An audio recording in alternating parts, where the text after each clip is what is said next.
ఆపదామపహర్తారం దాతారం సర్వసంపదాం లోకావిరామం శ్రీరామం భూయో భూయో నమామ్యహం. భగవద్భక్తులకు నమస్కారం. రేపు అనగా 6వ తేదీ ఆషాఢమాసము ప్రారంభోత్సవం.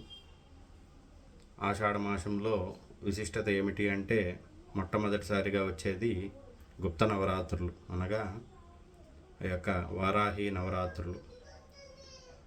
వారాహి నవరాత్రులు ఆ యొక్క జూలై 6వ తేదీ నుంచి జూలై 14వ తేదీ వరకు, 15వ తేదీ ఉద్వాసన.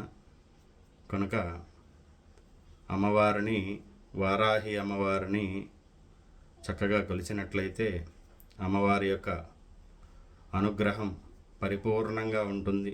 ఎటువంటి బాధలైనా అమ్మవారు తీరుస్తారు, ఎటువంటి కష్టాలైనా పోతాయి. కనుక అమ్మవారి యొక్క నవరాత్రుల్లో చక్కగా ప్రతి ఒక్కరూ వారాహి అమ్మవారిని ప్రార్థించవలసిందిగా కోరుతున్నాం.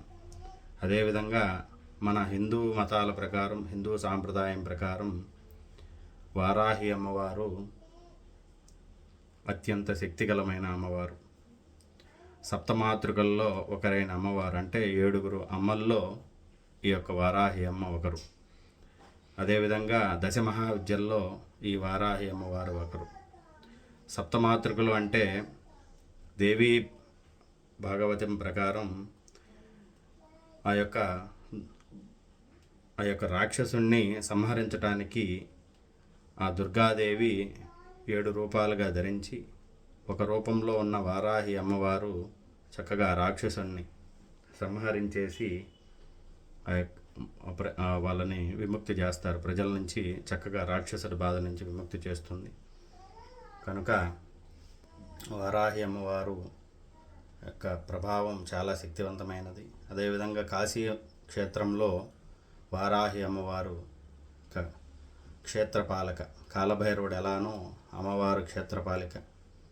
సో అమ్మవారు రాత్రిపూట చక్కగా ఆ యొక్క దుష్ట శిక్షణార్థం దుష్టులను శిక్షించి అమ్మవారు రాత్రి అంతా ఆ కాశీ క్షేత్రాన్ని కాపలాగా ఉండి ఉదయాన్నే వచ్చేసి ఆ యొక్క నిద్రపోతూ ఉంటుంది. కనుక కాశీ క్షేత్రంలోనే అమ్మవారి దర్శనం ఉదయం 7 గంటల నుంచి 9 గంటల వరకు మాత్రమే. అది అమ్మవారిని డైరెక్ట్గా చూడలేము.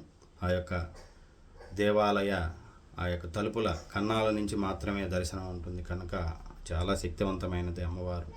ఈ గుప్త నవరాత్రుల్లో మన కోరికను చాలా రహస్యంగా అమ్మవారికి చెప్పుకున్నట్లయితే అమ్మవారు మనకి పరిపూర్ణంగా అనుగ్రహిస్తుంది. ఎటువంటి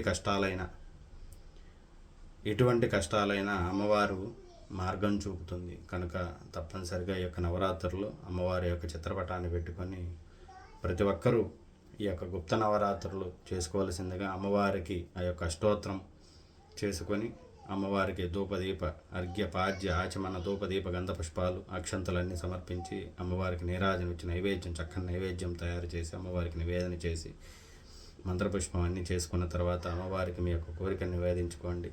తద్వారా ఉత్తమ ఫలితాలు, శుభ ఫలితాలు పొందండి. జై శ్రీరామ్, జై జై శ్రీరామ్. సర్వే జనా సుఖినో భవంతు. తదాస్తు.